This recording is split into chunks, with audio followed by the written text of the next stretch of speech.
Halo teman-teman, Assalamualaikum. Jumpa lagi dengan RC Channel. Kali ini saya ingin berbagi informasi seputar Hong Kong. Apa saja yang harus teman-teman ketahui sebelum teman-teman bekerja di Hong Kong tentang adat dan kebudayaan masyarakat Hong Kong. Simak videonya sampai habis.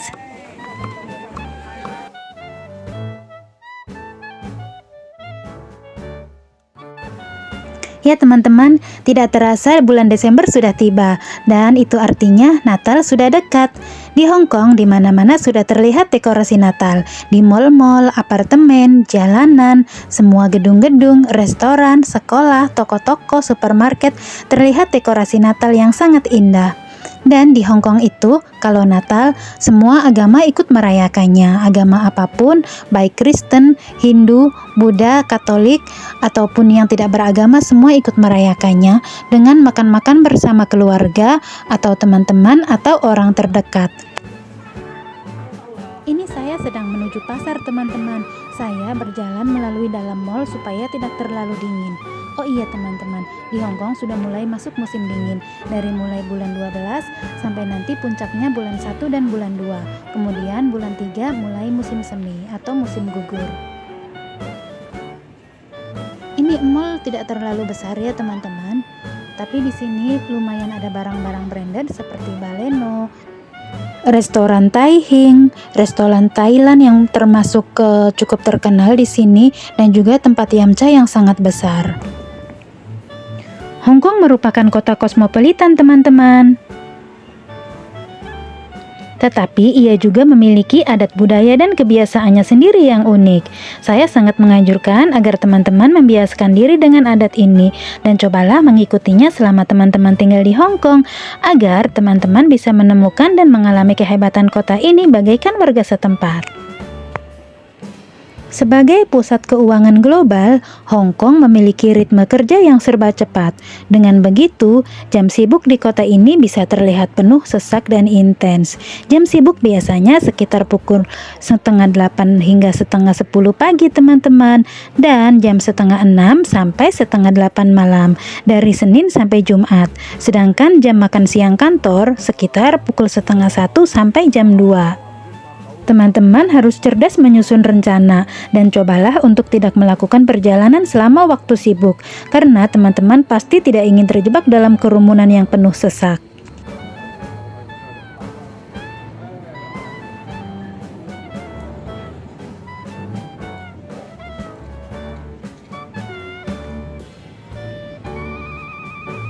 Hong Kong merupakan salah satu kota paling padat penduduk di dunia.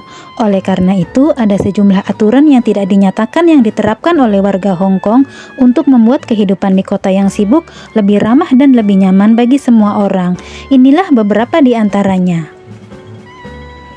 Percakapan dengan suara keras di area umum dianggap tidak memedulikan orang lain. Apabila akan menaiki angkutan umum, kebiasaannya adalah membiarkan penumpang turun lebih dahulu sebelum Anda masuk. Apabila naik eskalator, warga Hong Kong berdiri di sebelah kanan dan memperkenankan orang yang sedang tergesa-gesa berjalan di sebelah kiri. Untuk mengimbangi tempo yang serba cepat, warga Hong Kong selalu menyiapkan tiket atau kartu oktopus mereka sebelum mereka mencapai palang pintu masuk. Warga Hong Kong yang melakukan perjalanan dengan membawa koper besar akan memilih untuk naik lift daripada menggunakan eskalator demi menghindari ketidaknyamanan bagi orang lain. Hong Kong terkenal akan ketertibannya yang diwujudkan dalam sikap hormat warga Hong Kong untuk mengantri. Bukan hanya mengantri untuk angkutan umum, warga Hong Kong rela mengantri di loket tiket, kamar mandi, restoran, mendapatkan produk terbaru, pembukaan toko, pemberian hadiah, dan banyak lagi. Jika orang lain mengemban misi yang sama seperti Anda, bergabunglah dalam antrean. Yang harus teman-teman ketahui juga, bersikap hormat terhadap orang lain di sekeliling teman-teman. Makan dan minum dianggap sebagai tanda tidak hormat di sejumlah tempat tertentu di dalam ruangan dan tidak diperbolehkan di tempat umum, termasuk angkutan umum seperti MTR, bus, dan juga LRT, museum, dan situs pusaka. Perhatikan rambu-rambu. Di kota yang padat penduduk seperti Hong Kong, batasan antara properti atau pemukiman umum dan swasta tidak selalu jelas.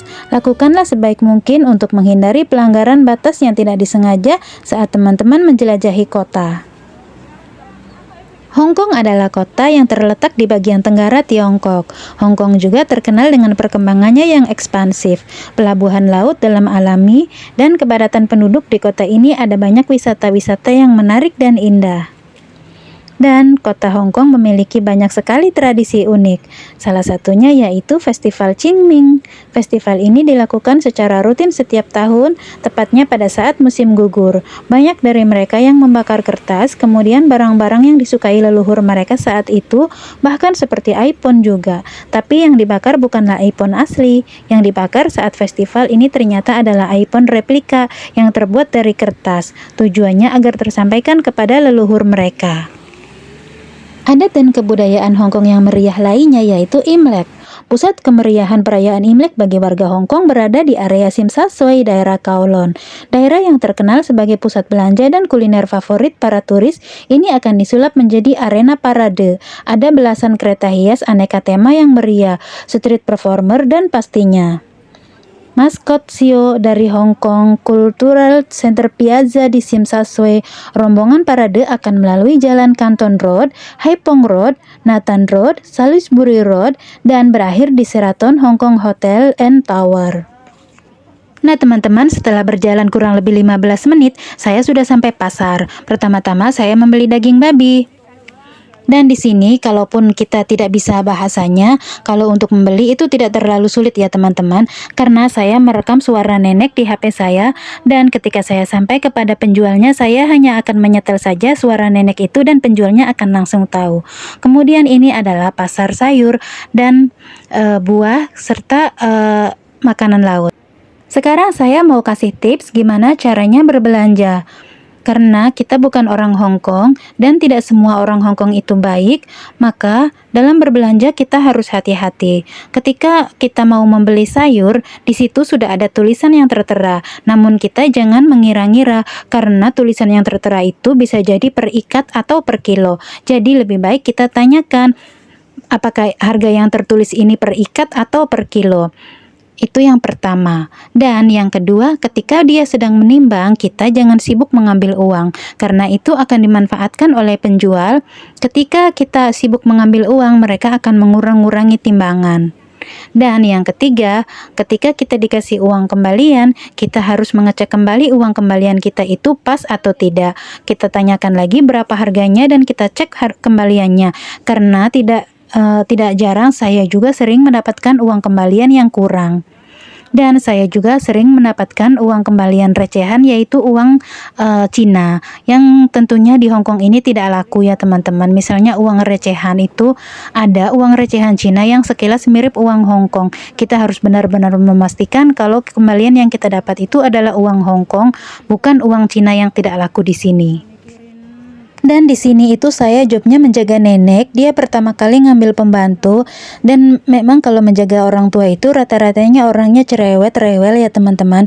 Kalau dia berbelanja itu, dia sendiri belanja itu mahal, dan carinya yang bagus. Nggak apa-apa mahal juga, tapi kalau saya yang belanja itu maunya yang bagus tapi yang murah. Selalu disalah-salahkan, dibanding-bandingkan dengan belanjaan temennya, belanjaan pembantu lain, kayak gitu. Jadi saya kalau belanja itu harus super hati-hati ya teman-teman. Harus muter-muter dulu, ada tidak yang harganya lebih murah, yang barangnya lebih bagus, kayak gitu. Dan dalam berbelanja itu ada juga belanja dagangannya orang itu yang tidak boleh kita milih itu sembarangan dipegang-pegang. Itu nanti kita bisa dimarahin sama penjualnya ya teman-teman.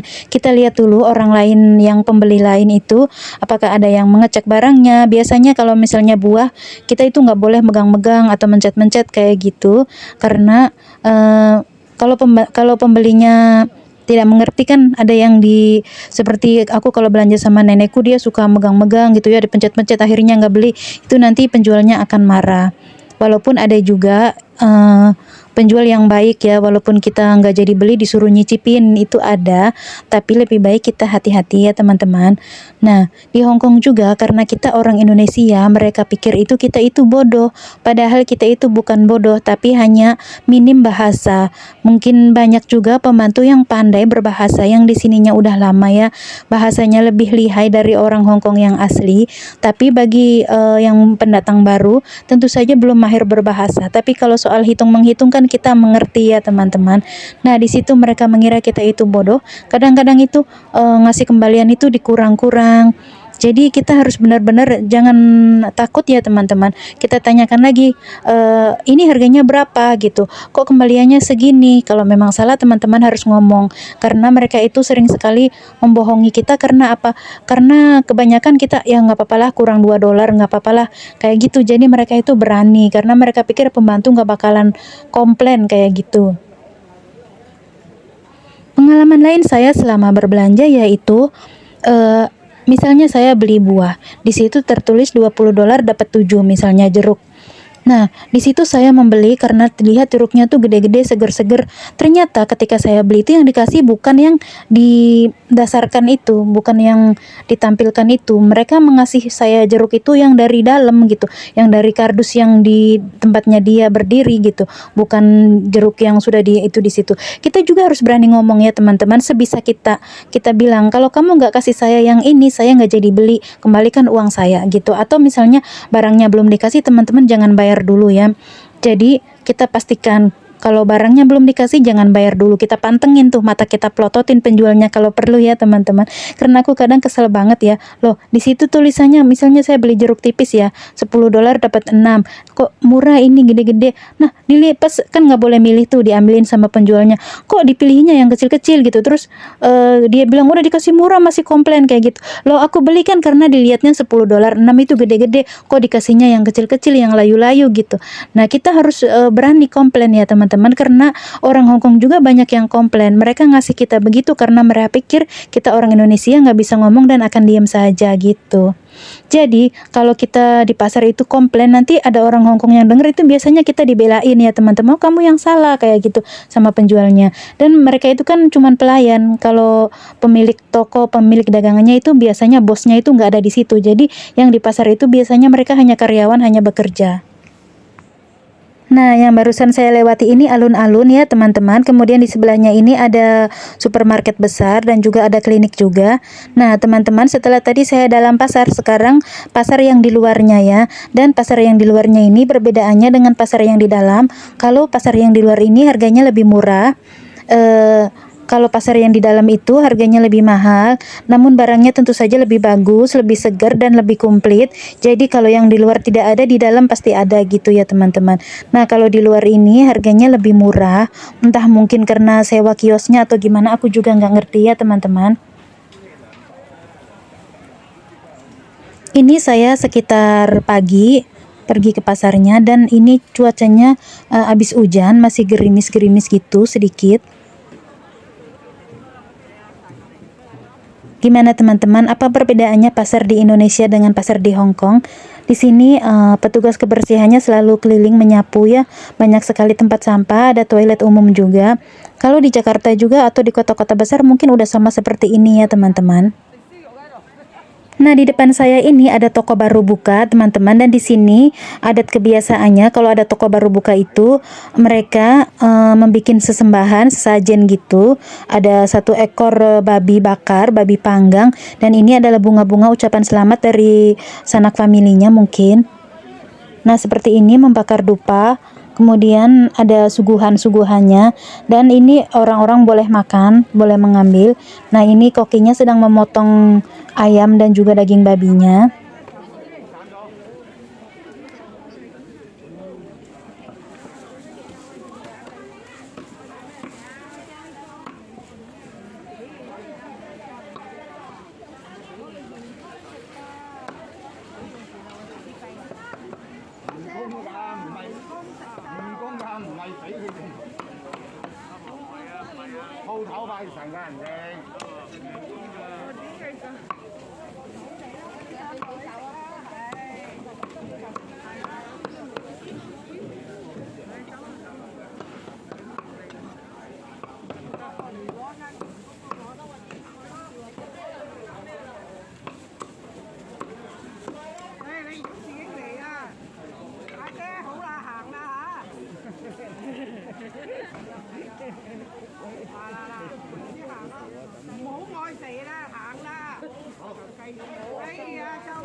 Ya teman-teman, ini orang-orang Hong Kong yang sedang mengantri daging gratis. Sementara kata mungkin si Ayi itu ya, tante itu yang punyanya atau sanak famili terdekatnya, katanya daging ini bukan untuk dibagi-bagikan. Jadi mereka memotong itu mungkin untuk dibagi-bagikan ke orang yang kenal aja, tapi orang-orang di sini mengiranya itu dibagi-bagikan cuma-cuma sama siapapun yang mau gitu. Padahal tadinya saya juga mau ikut ambil buat nenek, pasti suka. Dan teman-teman, di Hong Kong itu ya, di pasar itu siang malam itu lampunya selalu nyala, lampunya banyak banget. Dan walaupun siang hari itu lampunya tidak pernah dimatikan, selalu nyala. Makanya di sini kerasanya beda sekali kalau misalnya mati lampu, itu jadinya berasa gelap. Karena walaupun siang hari mereka itu lampunya nggak pernah dimatikan ya teman-teman. Bahkan lampunya itu bukan 1-2 gitu, banyak banget. Nah sekarang saya udah mau OTW pulang nih teman-teman. Saya sudah membeli belanjaan saya.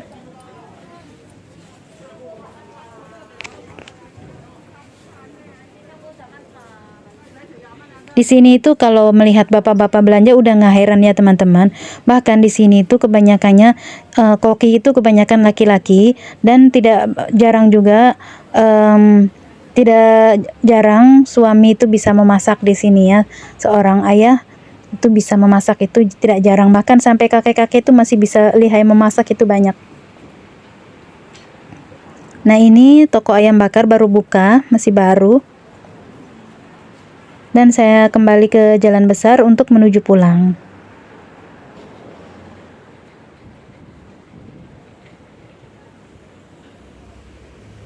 Nah di depan saya ini juga ada toko bebek panggang, ayam panggang, kemudian burung dara panggang. Ini juga salah satu makanan khas Hong Kong. Rasanya enak sekali loh teman-teman. Dan ini jangan takut ini tercampur sama babi, karena mereka itu memasaknya itu dengan dibumbuin kemudian digantung-gantungin di mesin pembakar, jadi tidak tercampur dengan babi. Nah gedung-gedungnya di Hong Kong seperti ini ya teman-teman, tidak jauh beda dengan di Jakarta. Dan di sini saya juga heran ya, di sepanjang jalan kan banyak sekali supermarket, mall, restoran, semuanya itu rame loh teman-teman. Klinik, rumah makan, atau misalnya toko kosmetik, atau apapun itu di sini tuh semuanya rame teman-teman, rame pengunjung maksudnya ya, nggak ada yang sepi. Kalau di Indonesia kan misalnya ini salon, kemudian sebelahnya salon, biasanya ada yang sepi. Kalau di sini tuh semuanya rame, jadi kayaknya tuh kayak nggak ada persaingan gitu. Semua restoran rame, tempat-tempat walaupun penjual sayur berderetan itu semuanya rame pengunjung. Mungkin ini yang dinamakan negara yang sudah maju ya teman-teman. Jadi perekonomiannya itu pesat sekali. Jadi orang lebih mudah untuk usaha gitu ya.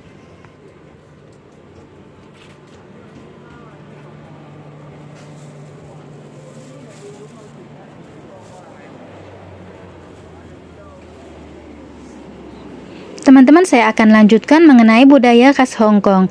Salah satunya yaitu konsep Feng Shui. Konsep Feng Shui dianggap sangat penting. Dengan proyek konstruksi mahal, umumnya merekrut konsultan yang ahli di bidangnya. Objek lainnya seperti kaca bagua masih digunakan untuk menolak roh jahat.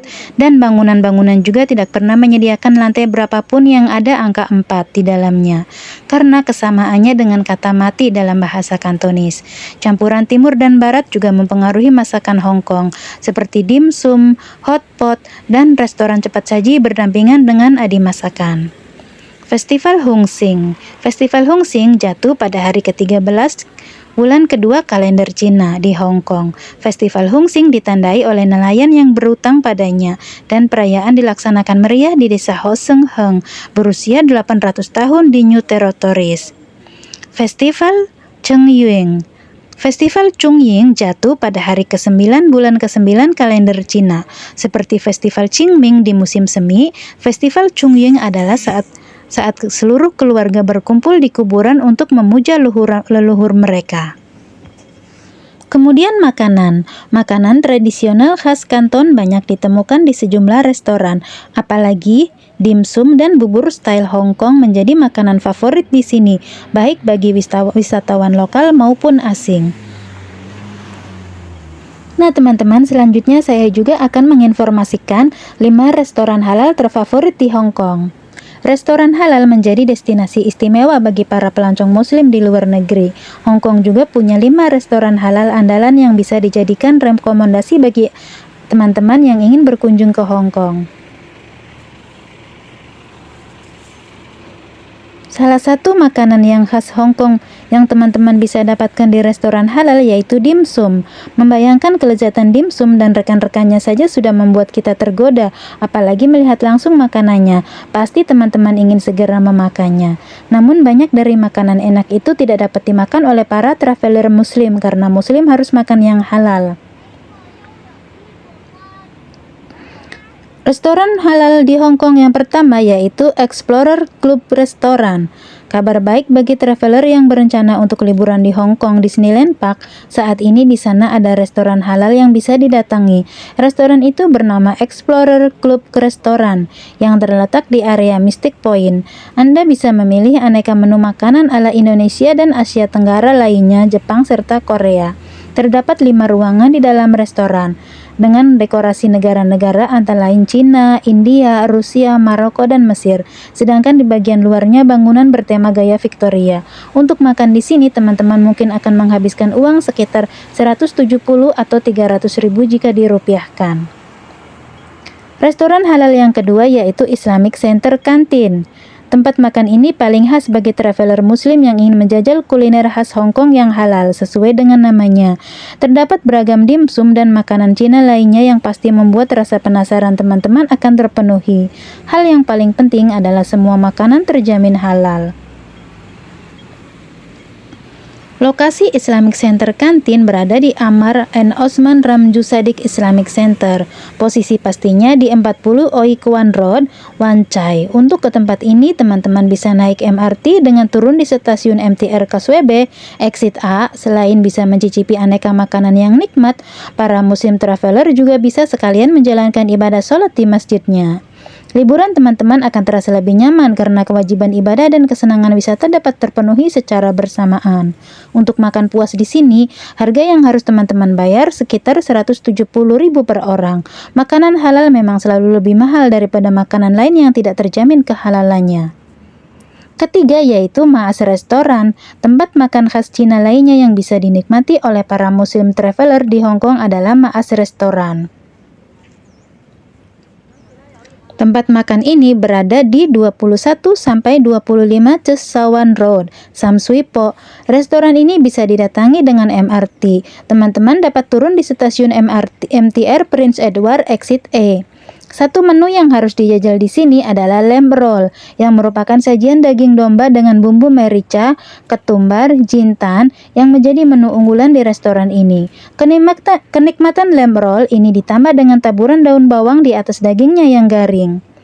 Lamb roll ini paling pas jika dinikmati bersama popan, roti polos yang membalut daging dan sayurannya. Untuk menjajal kuliner di sini, harga kisarannya adalah 80-170 ribu. Tidak terlalu mahal bukan untuk ukuran makanan halal yang lezat.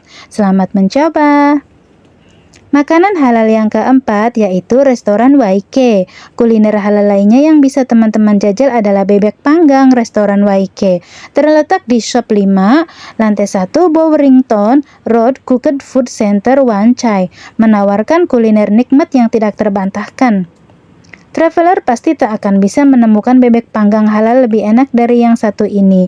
Restoran ini sudah berdiri sekitar 30 tahun dan telah menjadi favorit traveler muslim dari Indonesia dan negara lainnya seperti Timur Tengah. Selain bebek panggang, di sini juga tersedia nasi Hainan, ayam kukus, nasi dan berbagai jenis kari. Untuk makan di sini kisaran harganya 50-160 ribu. Bebek panggang enak menanti Anda. Selamat mencoba. Kemudian restoran halal yang kelima yaitu Casanova Pizzeria. Bagi traveler yang ingin makan pizza enak dan halal di Hong Kong, maka teman-teman dapat datang ke Casanova Pizzeria.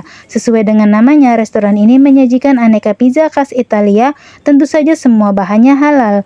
Restoran ini berada di Shop F, GF, EIB Tower, 46 Morrison Hill Road, Wan Chai. MTR terdekat dari tempat ini adalah stasiun Causeway. Untuk makan di sini harga kisarannya adalah 100 sampai 700 ribu. Cukup terjangkau bukan? Silakan mencoba.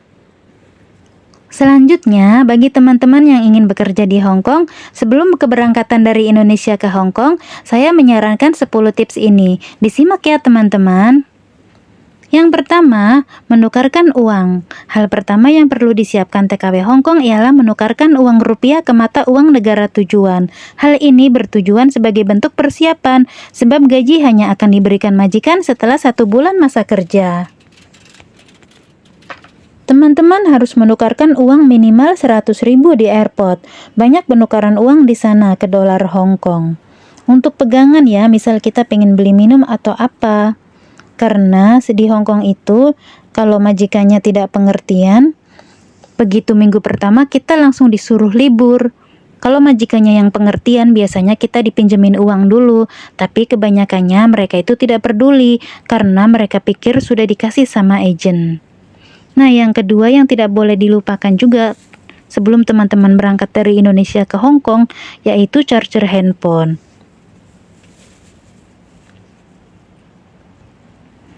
Jadi, di Hong Kong itu lubang stop kontak negara Hong Kong berbeda dengan Indonesia.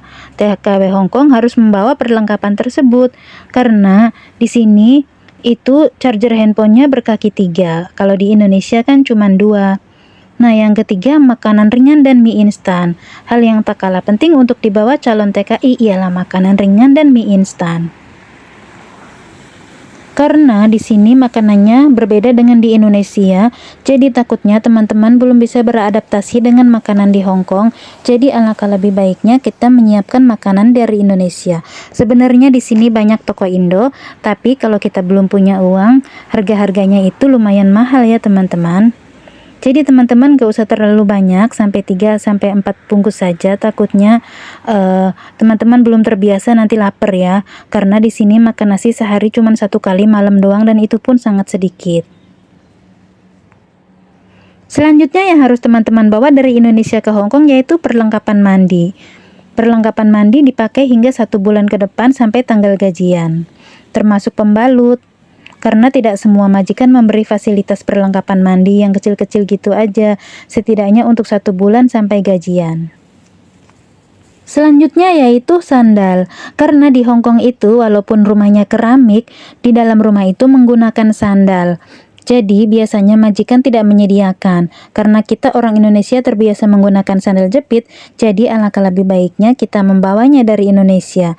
Karena majikan Hong Kong belum tentu menyediakan fasilitas tersebut. Dan yang selanjutnya yaitu obat-obatan. Sebenarnya di sini tuh ada toko Indonesia. Kalau teman-teman mau beli obat apapun ada, mau Bodrek, Paramek, Oskadon itu ada. Tapi kan karena kalau teman-teman baru datang belum punya duit, jadi kalau bawa dari sana kan lebih murah. Tapi beda ceritanya kalau misalnya dari PT-nya dibatasi, tidak boleh bawa barang banyak-banyak ya. Misalnya 1 orang 10 kilo aja, nggak boleh lebih kayak gitu. Itu tidak bisa ya. Mungkin perlengkapan yang sedetail-detailnya. Selanjutnya yang saya bawa ketika saya dari Indonesia berangkat ke Hong Kong yaitu selimut. Selimutnya itu tidak usah yang tebal-tebal, yang tipis-tipis saja. Karena kalau yang tebal nanti dikasih sama majikan. Perlengkapan ini untuk jaga-jaga jika majikan tidak memfasilitasi tempat tidur lengkap. Kemudian tentu saja persiapan selanjutnya yaitu baju. Ini baju menurut saya paling penting ya. Tak perlu membawa terlalu banyak sebab majikan Hong Kong biasanya hanya akan menyediakan lemari kecil untuk pembantunya dan di sini rata-ratanya rumahnya kecil.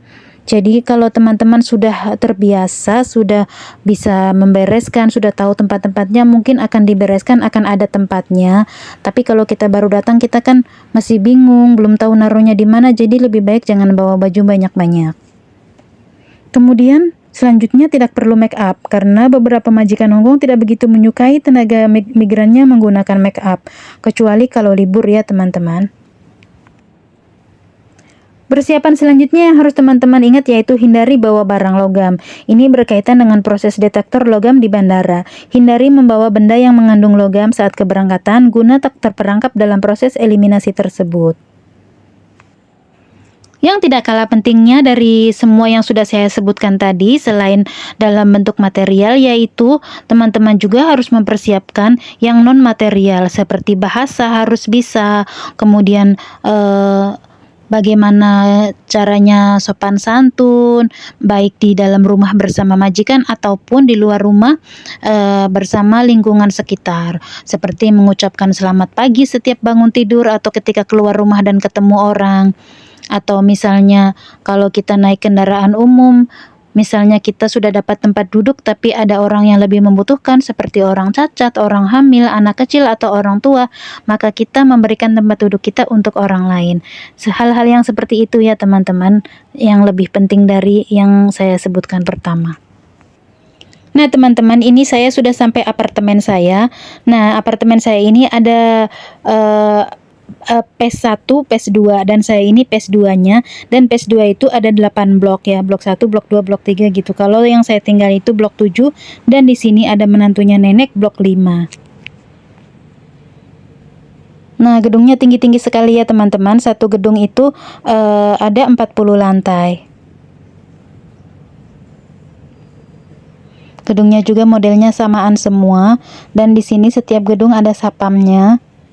Dan kita kalau mau masuk itu harus mencet sandi ya, atau angka rahasia pintunya. Nah ini dekorasi Natal di apartemen aku teman-teman. Kalau malam ini cantik sekali, banyak lampu-lampu. Kemudian di pohon-pohonnya juga semuanya dipasang lampu-lampu kecil itu, jadi warna-warni sangat cantik.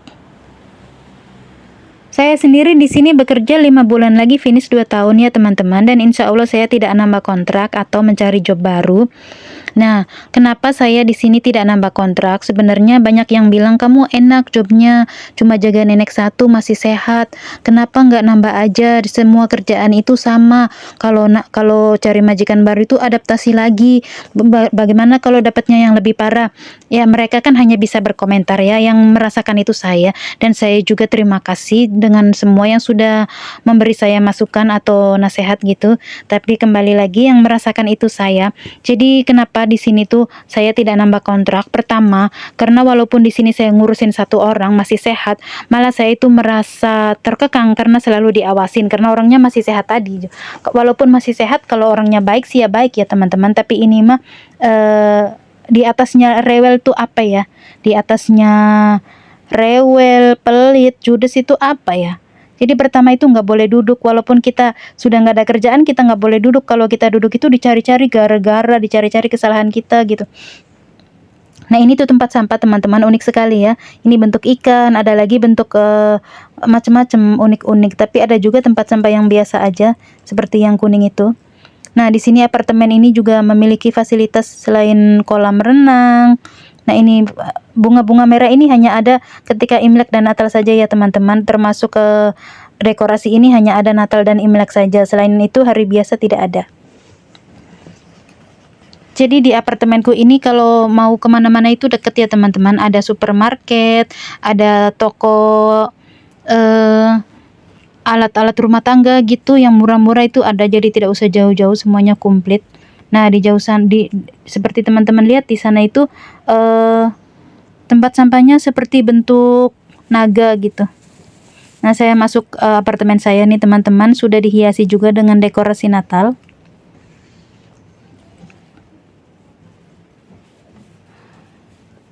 Nah pas sapamnya ini sapam yang rajin, sapamnya ini gonta-ganti ya teman-teman, siang lain malam juga lain. Baiklah teman-teman, saya lanjutkan kenapa saya tidak renew kontrak atau tidak nambah kontrak. Yang pertama tadi nggak boleh duduk atau kita harus terus-terusan bekerja. Ini adalah nenek yang saya rawat. Nah, yang kedua itu kalau pulang libur itu harus buru-buru teman-teman. Padahal waktu interview itu saya kalau libur itu keluar jam 8, pulang jam 8, pokoknya 12 jam. Tapi pada faktanya saya itu kadang-kadang keluar itu jam 9, harus nungguin dia bangun dulu, bikin sarapan dulu. Kemudian dia bikin sarapannya tuh yang susah-susah, padahal tiap hari biasa aja gitu. Kalau aku mau libur tuh misalnya kalau cepet-cepet katanya disangkanya aku terburu-buru jadi nggak bersih kayak gitu, jadi serba tertekan kerja itu ya. Selalu di awal dia nyuruh aku bikin sarapan tapi diawasin gitu ya, kenapa nggak dikerjain sendiri aja ya, wong cuman ngerebus mie misalnya kan ya. Jadi kamu nyuci sayurnya terburu-buru karena mau libur, jadi sekalian aja kadang-kadang aku tinggal teman-teman. Tapi nanti kalau pulang wah ngamuk-ngamuk kayak gitu, jadi serba mau libur dimarahin, pulang libur dimarahin. Dan kadang kalau pulang itu sebelum jam 7 udah harus ada di rumah gitu. Nah, di sini juga kan banyak temennya dia kalau jam 10 itu duduk-duduk di taman, itu kerjanya tuh ngegosipin pembantu. Pembantu kamu libur pulangnya jam berapa? Nah, selalu dibanding-bandingin. Dan di sini tuh ada temen aku, memang dia itu kalau libur pulangnya lebih awal karena memang neneknya nggak ada yang jagain dan neneknya itu udah nggak bisa ngapa-ngapain gitu, makanya dia pulang lebih awal, ada alasannya. Dan neneknya itu tidak rewel. Kalau nenekku ini kan misalnya aku pulang itu pulang libur ya udah nggak bebas, walaupun masih dalam konsep kita sedang libur ya, bukan sedang hari kerja, tetap kalau udah pulang masuk rumah tuh harus kerja gitu. Jadi gitu. Yang ketiga, kenapa saya tidak renew kontrak? Yang ketiga itu ya seperti yang tadi saya sebutkan, kalau misalnya jam 10-an pagi itu duduk di taman sampai jam 12 sampai jam 1 itu kerjaannya ngerumpiin pembantu. Nggak ada orang lain yang ngomongin pembantu, tapi dia yang mulai. Pasti mulai, pembantuku nggak bisa kerja, pembantuku kotor, nyuci sayur nggak bersih. Wis pokoknya nggak ada. Padahal aku tuh ya di sini tuh kerja di mana-mana ya, aku udah pengalaman di Arab berpuluh tahun ibaratnya jadi pembantu, belum pernah serajin di sini gitu ya, belum pernah serajin di sini. Waktu awal-awal aku sering ya kalau lagi nyuci tembok aku video, nyuci kompor, nyuci lampu, nyuci pintu aku videoin gitu ya untuk bukti. Tapi kesini ya ngapain gitu, toh aku kerja sebaik apapun bukan itu yang dia mau. Malah dia kalau nggak punya pembantu mungkin nggak ada bahan untuk diomong-omongin. Kalau dulu ngomonginnya menantu, kalau sekarang ngomonginnya pembantu mungkin gitu. Dan di sini itu saya itu kalau misalnya merusak apa-apa itu pasti potong gaji. Misalnya saya waktu itu pernah libur, kemudian tas saya hilang. Nah, itu kan kuncinya juga termasuk kunci rumah ikut hilang, itu saya dipotong gaji. Udah dipotong gaji, uang saya masih dicuri karena di sini kalau potong gaji itu nggak boleh lebih dari $300 ya. Nah, kata dia beli kunci baru tuh $600, kemudian uang saya dicuri lagi $300, tapi sampai sekarang dia masih nggak ngaku. Ya kayak gitulah. Dan kemudian nih orangnya nih sedang di supermarket saya sama dia. Kalau saya libur itu kamar saya tuh diacak-acak, dia suka apa itu diambil. Dia bilangnya ini punya anak dia, anak dia yang beli. Jadi dia tuh ngaku-ngaku tuh kayak orang beneran gitu, kayak orang, jadi kok kayak aku yang salah gitu. Itu beneran punya aku, mana buktinya? Lah bukti apa gitu, ini punya anakku, kamu jangan ngarang-ngarang kan. Jadi dia dulunya itu berdua satu rumah tuh sama almarhum anaknya yang udah meninggal. Nah, jadi dia selalu nggak tahu kenapa ya, dia itu di mana-mana selalu merasa entah dia itu punya dosa apa ya. Padahal itu dia yang suka nyolong, kalau misalnya makan di restoran suka nyolong sumpit, nyolong tatakan sumpit, nyolong tusuk gigi atau apa. Tapi di sini dia selalu ribut kehilangan. Kalau aku duduk sebentar aja cari gara-gara, kalau nggak diladenin hilang ini hilang itu, ngakunya begitu. Seperti aku beli itu krem scrub, itu scrub Shinjui, aku beli satu, dia beli satu, kemudian ditaruh di kamar mandi. Aku udah dibuka, dia belum dibuka. Nah, dia terus-terusan pakai punya aku kan, aku ajarin gimana cara makainya. Punya aku dipakai sama dia, akunya jarang pakai. Padahal aku udah bilang scrub itu nggak usah dipakai tiap hari, tapi kok punya aku cepet habis gitu ya, akunya ngerasa jarang pakai. Ya udahlah, Ellipse kadang-kadang tuh tahu-tahu ada di kamar mandi gitu, kok aku nggak ngerasa pakai, kok tahu-tahu ada di kamar mandi, serumah cuman berdua aja kayak gitu. Nah, di sini ini juga daerah apartemen aku ya teman-teman, ada fasilitas taman bermain untuk anak-anak juga. Kemudian biasanya kalau pagi di sini aku sama Inces ya teman-teman, atau sama nenekku itu. kan mati rela menluru majikan nanya. Nah, kalau tiap hari Sabtu itu ya teman-teman, anaknya itu pada kumpul. Nah, di situ dia tuh kadang suka ngadu-ngadu yang nggak bener gitu. Kadang ya anak-anaknya sih nggak percaya tahu ibunya kayak gitu, tapi kadang-kadang ya percaya gitu. Terus dia negur aku, Arsi kamu jangan kayak gitu, ibuku nggak suka. Loh aku loh nggak begitu, ya makan hati lah ya. Terus masak diawasin, gimana sih? Aku di sini juga tekor ya teman-teman, karena kalau makan itu beli sendiri dari beras, minyak, telur, mie itu aku beli sendiri. Mungkin teman-teman mengira oh dikasih uang dia makannya sendiri. Enggak, kata teman-teman mungkin kamunya yang nggak mau terima makanannya, pengen yang enak. Aku malah beli sendiri tuh bukan cari yang enak, cari yang murah yang bikin kenyang gitu. Pokoknya di sini susah kalau untuk diceritakan ya teman-teman, tapi serba capek. Cuman sekarang aku mau finish ini ya, aku bandel aja gitu. Kayak ini aku disuruh beli mie, aku muter-muter dulu ke taman. Jadi ini tuh taman di sekitar apartemen aku ya teman-teman, bagus. Nah, besok itu hari Sabtu, ini aku bikin videonya hari Jumat. Nah, itu mulai aku naik darah lagi teman-teman. Karena apa?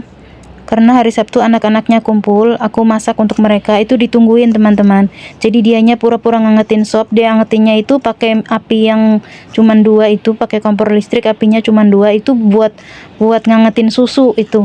Ya sama aja kayak anget doang gitu, bukan panas. Dia sengaja nggak mau panas, cuman punya alasan untuk keluar masuk dapur ngawasin aku, entah apa yang dia awasin gitu ya.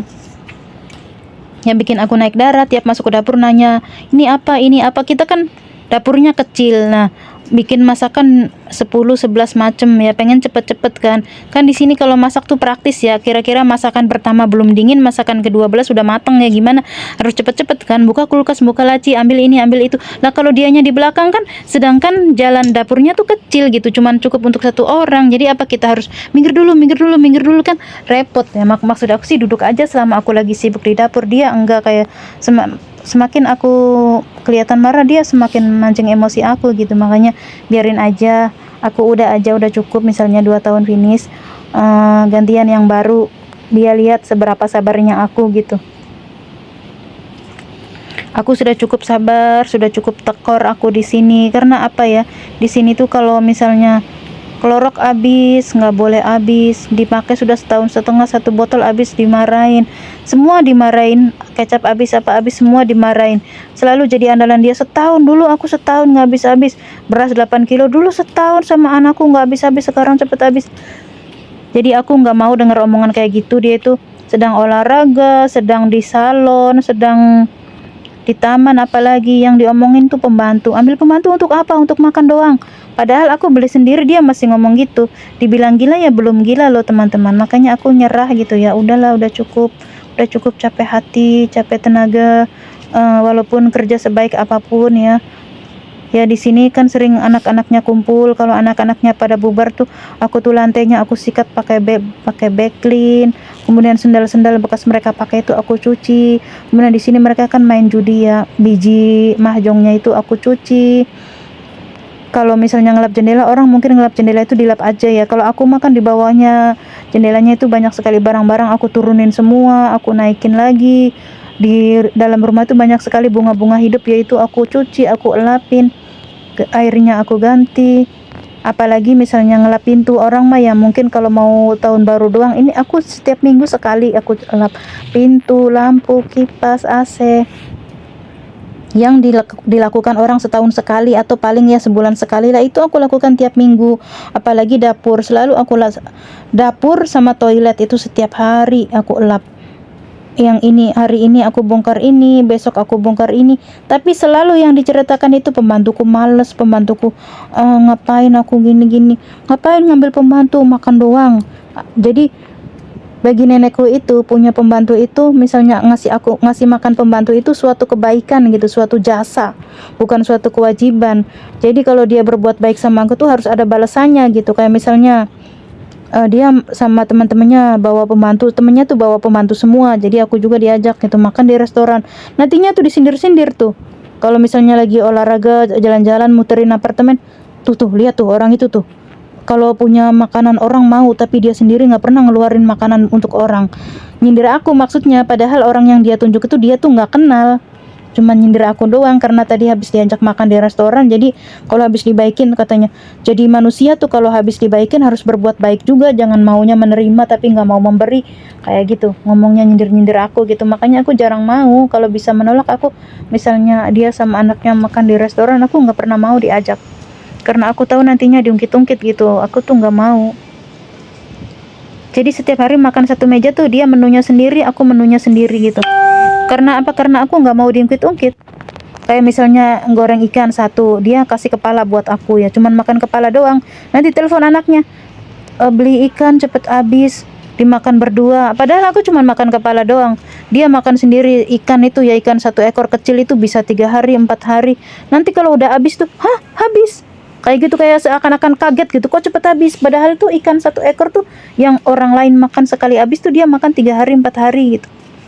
Mungkin itu rahasianya dia kaya ya. Jadi dia itu punya anaknya 10, katanya sih 11, masih hidup 7, yang lainnya udah meninggal gitu ya. Ya mungkin itu rahasianya dia kaya. Ya kata orang-orang sekitar sini, nenekku itu kaya gitu. Makanya anak mantunya juga semuanya nyembah-nyembah. Nah, ini tadi aku naik dari sana ya teman-teman. Sekarang aku turun dari sini. Nah, ini penampakan suasana apartemen aku ya teman-teman. Nah, ini aku ceritanya mau disuruh beli mie untuk makan siangnya nenek ya teman-teman. Jadi aku di sini selama 1,5 tahun itu sudah sangat sabar. Dulu awal-awal aku tuh setiap hari selalu nangis teman-teman. Selalu nangis, dituduh mencuri ini, mencuri itu. Kadang-kadang yang gak masuk akal. Kenapa aku nangisnya bukan cengeng, bukan apa, kesel gitu. Mau melawan gak bisa ngomongnya. Sampai aku tuh pernah ditunjuk-tunjuk pakai golok. Karena di sini kalau masak kan pakai golok ya. Ditunjuk-tunjuk pakai golok aku tuh. Itu masalah sepele. Pokoknya dia kalau bangun tidur pasti ngamuk, bangun tidur pasti emosi. Aku sempat berpikir di rumah ini ada apa sih? Kok bawaannya kok emosi terus gitu.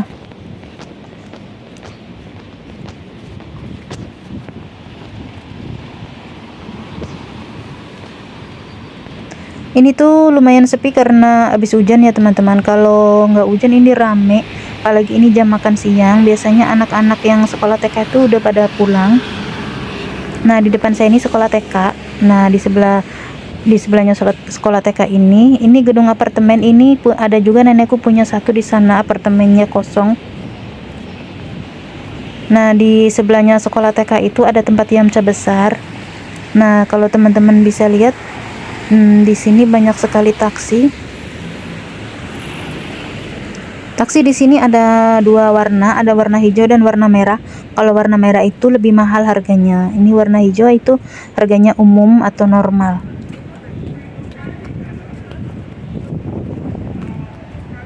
Ini aku beli mie juga untuk dia sendiri. Dia nggak, kalau orang lain beli itu 2 mangkok ya, ini mah enggak.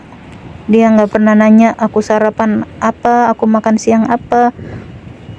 Aku sih nggak apa-apa ya, cuman untuk makan nggak habis gaji 1 bulan. Yang penting jangan terlalu rewel. Aku udah kesel bangetnya tuh kalau misalnya dia nanyain sesuatu akunya nggak ngerti gitu ya. Kata aku ya nanti aja kalau anakmu kesini gitu. Kalau anaknya kan misalnya aku nggak ngerti dikasih gambarnya, lihat ya HP gitu ya. Oh iya, kadang-kadang aku tuh dituduh mencuri yang akunya tuh nggak ngerti yang dia tanyakan tuh apa. Kayak misalnya herbal untuk bikin sop yang kayak akar-akaran, kayu-kayuan, itu kan aku fungsinya untuk apa juga aku nggak ngerti. Mencuri buat apa gitu. Katanya harganya mahal ribuan. Ya ribuan mahal, orang Indonesia nggak ada itu. Kita nggak ngerti untuk apa, ngapain dicuri kayak gitu kan. Tapi dia tetap ngotot, keluarin. Aku nggak suka ada maling di rumahku, keluarin. Lah yang dikeluarin tuh apa gitu kan. Kalau sekarang aku udah mulai melawan, jadi dia udah nggak begitu cerewet kayak dulu gitu. Terus aku sering ya terang-terangan ngomong sama dia, kamu tuh udah cerewet, pelit, liatin ya nanti kalau aku pulang pembantu baru nggak bakalan betah sama kamu. Baru dia tuh diem, mungkin itu baru nyadar mungkin ya. Nah, di sekitar sini tuh, jadi di apartemen aku itu semuanya serba ada ya teman-teman. Mau beli roti, toko rotinya deket. Misalnya mau ke apoteknya deket. Nah, ini toko roti. Kemudian ada juga kotak surat ini. Jadi nggak usah kalau mau kirim surat, ini kotak surat tinggal masukin ke sini ya teman-teman. Nah, kemudian di sebelahnya ini ada tempat restoran yamcha, gede banget. Nah, ini ubi. Semua penjual mau beli apapun nggak usah jauh-jauh. Tapi nenekku kadang belanja sampai ke Mongkok ya teman-teman, naik bis 1 jam. Dasarnya itu emang suka nyiksa pembantu lah, karena dia kan enak jalan lenggang, aku yang bawain tas dia, bawa belanjaan. Toko nasi. Kemudian ini toko baru buka ya teman-teman, ala-ala Korea gitu. Ini apotek. Dan ada juga klinik. Ini restoran baru buka ya teman-teman. Ini klinik lagi tutup. Nah ini toko khusus untuk anjing dan kucing. Nah ini toko untuk kalau teman-teman mau beli apartemen gitu ya. Kemudian saya mau beli mie. Ini juga restoran ya teman-teman. Ini jamnya makan siang, makanya banyak orang bawa bungkusan nasi. Ini penjual buah. Kemudian ini adalah teh herbal. Nah toko mie-nya di sini teman-teman. Toko mie-nya di sini. Nah di seberang jalannya itu sekolahan teman-teman. Nih toko mie-nya di sini. Saya dikasih uangnya $25. Gimana coba kalau aku nggak bawa duit, kemudian harganya kurang, masa balik lagi ngambil duit kan teman-teman. Jadi aku uang tuh selalu sedia, takut nanti kurang gitu. Nah ini menu-menunya.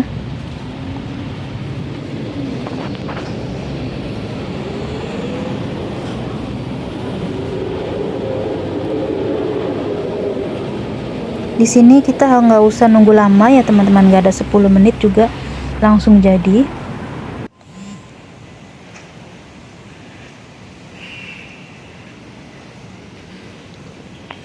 Saya nggak masuk karena makanannya itu dibungkus. Nah saya sudah kembali. Nah teman-teman, ini apartemen saya, di bawah apartemen ya. Biasanya saya sama nenek kalau pagi olahraga di sini teman-teman. Nah di sebelahnya ini, gedung ini pernah ada orang bunuh diri teman-teman. Jadi sekarang aku sama nenek nggak pernah lagi olahraga di sini. Jadi orang Hongkong itu sering sekali ada kasus bunuh diri ya teman-teman. Jadi lompat dari atas ke bawah gitu. Nah ini juga ada wahana permainan. Jadi kalau punya anak kecil, misalnya sore gitu mau main-mainan sama cecenya di sini. Nah kemudian di sini juga ada tempat duduk. Di mana-mana ada tempat duduk teman-teman. Nah, jadi di semua taman itu difasilitasi dengan tempat duduk ya teman-teman. Cuman kalau musim hujan tidak bisa duduk karena basah semua.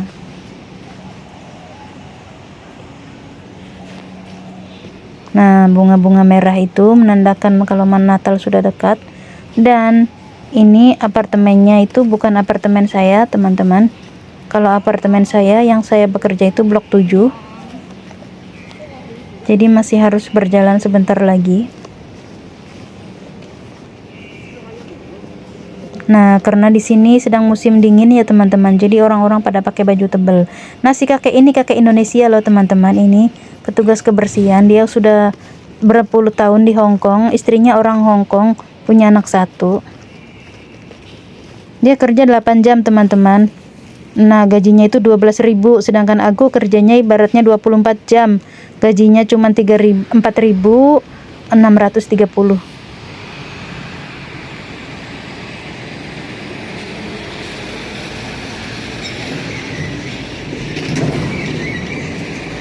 Nah ini kena supermarket ya teman-teman. Dan kenapa kameranya selalu goyang-goyang, karena saya sambil jalan ya teman-teman. Dan saya itu tangannya memegang belanjaan, memegang payung gitu, jadi megang HP-nya tidak stabil. Liti Hong Kong Hong Kong wanton mai sen mo siêu meh kem yung kem 可以即係自己加落去。係橡皮圖章，輕易咁樣去舉手支持任何政府一道。 Kaya mo pele yat lap 少咗就係一惡性嘅破壞。 na liti la chiu 拉布、流會、謾罵 ala sik 呢啲，如果你叫監察嘅咧， myo ngasik bengkan 冇乜所謂。但係你實際嘅 Nah, alasan terakhir kenapa saya tidak mau renew kontrak ya teman-teman, karena di sini saya harus mijit ya teman-teman. Siang malam mijit. Kalau malam itu pakai balsem, panas banget. Siang juga kadang-kadang pakai balsem. Dia kalau ngaku tangannya sakit gitu, entah sakit beneran atau sakit bohongan. Kadang-kadang tuh ya habis makan nasi masih di tenggorokan lah istilahnya, belum turun udah harus langsung mijit gitu teman-teman. Pokoknya dari pagi bangun tidur itu sampai tidur lagi tuh, misalnya bangun jam 5:30 pun tetap nggak ada istirahat gitu teman-teman. Dia itu nggak suka ngeliat pembantu duduk itu nantinya tuh tarik nafas panjang-panjang dalam-dalam. Kalau aku cuekin ya gitu, cari gara-gara, ngaku ini hilang itu hilang, atau dia banting-banting barang kayak gitu. Intinya tidak ada kenyamanan lah, intinya kayak gitu. Ini saya berdiri teman-teman 1 jam 1,5 jam, terus malam kan dianya tidur, sayanya di sebelahnya, jadi pinggang kan sakit kan kita ngikutin dia kayak gitu. Kalau di Indonesia kan misalnya kita mijit kan ya kitanya bersentuhan sama orang yang kita pijit kan, maksudnya nggak sakit kan badan kita, karena kita kan posisinya nggak seperti ini kan teman-teman. Jadi ini pinggangku sakit nih udah 2 tahun aku teman-teman, hampir 2 tahun ya, 5 bulan lagi.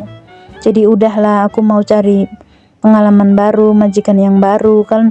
Kalau misalnya itu kan bisa milih ya. Di sini saya gajinya 4.800, sedangkan kalau UMR-nya itu 4630. Nah, waktu interview itu saya kan minta 5.000. Katanya nanti kalau saya udah 3 bulan dilihatnya saya kerja baik nanti akan ditambah. Tapi kan itu semua bohong, teman-teman. Sampai sekarang mana ditambah? Nggak ada. Bahkan saya untuk makan itu sebulan itu bisa habis 1.000-an ya. Maksudnya termasuk sama pulsa, softtek atau kebutuhan saya yang lain seperti liburan gitu ya, teman-teman. Nah, setiap hari saya seperti ini teman-teman, sambil nonton TV gitu ya. Jadi aku tuh sekarang di sini ya, hampir 2 tahun ini sudah bisa tidur sambil berdiri teman-teman. Udah kayak Abri, dianya itu dipijit ketiduran, aku juga ketiduran. Malahan memijit ini menjadi sesuatu yang aku tunggu-tunggu gitu. Duh, kapan sih mijitnya? Jadi aku bisa tidur sebentar gitu. Kalau dianya udah tidur kan akunya juga ikutan tidur gitu. Tapi tangan tuh tetap jalan, dan kapan dia bangun itu tahu akunya, dan langsung lanjut mijit seperti biasa gitu. Karena kalau dianya udah tidur kan kita mijitnya tuh asal-asalan, tapi pinggang tetap sakit kan teman-teman. Jadi buat teman-teman yang sedang mencari job, saya sarankan jangan memilih job yang neneknya masih sehat. Ini waktu interview itu ya ditanya sama agen aku, "Nenek, ini orang yang mau jaga kamu. Kamu ada sesuatu yang ingin ditanyakan tidak?" Dia tuh senyum, nggak ada omongan, terus dia geleng-geleng lembut gitu, nggak ada. Aku bilang nih orang baik banget, kayak nggak bisa marah gitu, kirain tuh nggak bisa marah gitu ya. Ternyata palsu. 3 bulan dia tuh baik loh teman-teman. Kalau dia turun ke taman aku nggak harus turun, aku di dalam rumah gitu ya, sendirian. Aku mau nyulam gitu ya, nyulam streamin itu boleh gitu. Aku sampai cerita di sini aku nggak ada kerjaan, dia masih sehat, nyuci baju sendiri. Jadi kalau aku libur tuh dia di rumah tuh nyuci baju, terus diangkatin sendiri, dilepetin sendiri, masak sendiri gitu. Aku nggak tahu mesti ngapain, nggak ada kerjaan, orangnya baik banget, apa-apa dilakukan sendiri. Terus pelan-pelan tuh mulai ngadu sama mantunya. Terus mantunya ngomong, "Arsi, kamu cuciin bajunya nenek, jangan biarin dia nyuci sendiri." Dicuciin tapi dimandorin. Terus masak kan, "Arsi, kamu kan sekarang rumah udah bersih, kamu masaklah buat nenek sama kamu makan," gitu. Ya udah aku yang masak, ya dimandorin. Aku masak, dia berdiri sambil ngoceh. Kalau dimandorin doang sih nggak apa-apa sambil ngoceh gitu. Bukan begitu ini, sambil marah-marah kayak gitu. Nah, makanya ya udah sih kerjain sendiri aja kalau mau. Misalnya jadi gimana sih teman-teman kalau kerja diawasin tuh dimandorin gitu. Dan kan kalau kita masih baru nggak apa-apa ya diajarin, karena setiap rumah kan berbeda. Ini aku udah mau finish loh, masih diajarin nyuci sayur gimana. Pokoknya nggak pernah ada dipercayai sedikit pun. Walaupun misalnya anaknya kalau kesini ya, "Wah Arsi, kamu masakannya enak sekali, kalau kamu pulang kita bakal kehilangan nih masakan kamu, nggak bakalan makan enak lagi," kayak gitu ya. Tapi tetap walaupun aku dipuji-puji semuanya suka, dia tetap kalau masak tuh, ini apa, kok ini begini, ini jangan begitu, kayak gitu ngomong terus. Jadi malahan aku kadang-kadang tuh lupa ya, oh ini udah dikasih garam belum ya, oh ini aku mau ngapain lagi ya. Jadi malahan aku tuh bingung. Makanya udahlah, aku tuh udah kena mental di sini teman-teman. Kalau mau libur ya dimarahin dulu, nanti pulang aku tuh takut ya, duh pasti dimarahin nih, belum masuk rumah tuh pasti dimarahin. Kayak gitu teman-teman. Walaupun anak-anaknya tuh kalau kesini ngasih baju, ngasih makanan, ngasih uang ya, tapi kayaknya dari Senin sampai Jumat itu nunggu hari Sabtu, hari Minggu tuh kayak lama banget gitu loh teman-teman. Kalau ada anak mantunya dia tuh baik, makanya aku nunggu hari Sabtu kan. Kalau Sabtu geng anak perempuan, kalau Minggu geng anak laki-laki. Nunggu hari Sabtunya itu lama banget teman-teman. Dari Senin sampai Jumat tuh kayak neraka gitu. Ya kalau kesini-sini sih seperti yang teman lihat tadi ya, video dia makan mie tuh kelihatan kayak orang baik ya. Waktu awal-awal itu teman-teman, kalau sekarang kan akunya udah bisa melawan gitu ya. Kamu tuh cerewet banget sih. Kalau kamu nggak suka aku pulangin loh. Kamu tuh kerjaannya ngomong-ngomongin aku terus, nggak ada orang lain ngomongin pembantu kamu sendiri. Kalau dulu makan aku nggak bisa ngomong teman-teman, karena aku ex Taiwan dan ex Singapura, tapi aku kemana-mana tuh ngomongnya kan Mandarin. Jadi waktu di Hong Kong ini dulu kan 2 tahun, aku sekarang di Hong Kong tuh tahun ke-6 teman-teman. Tapi aku tuh nggak bisa kantonis karena dulu kalau ngomong selalu Mandarin gitu. Makanya di sini aku alhamdulillahnya bisa kantonis gara-gara ribut terus sama orang cerewet ini. Sebenarnya aku juga cerewet teman-teman. Jadi cerewet ketemu cerewet jadinya tuh rame terus.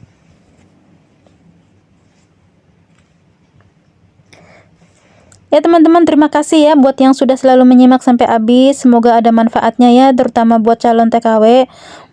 Semoga bermanfaat video ini. Buat teman-teman yang selalu support, terima kasih banyak. Yang selalu berkunjung, pasti saya akan kunjungi kembali walaupun mungkin agak lama, nunggu aman ya teman-teman. Kalau komen juga, misalnya kalau sehari kita komen banyak-banyak, nanti itu jadi spam ya teman-teman, merugikan saya dan merugikan teman-teman juga. Nah teman-teman, saya juga sekarang nih udah ahli memijit nih. Siapa yang mau dipijit nih teman-teman? Saya kalau hari Minggu kadang-kadang ada teman yang minta bantu pijit, saya pijit juga teman-teman.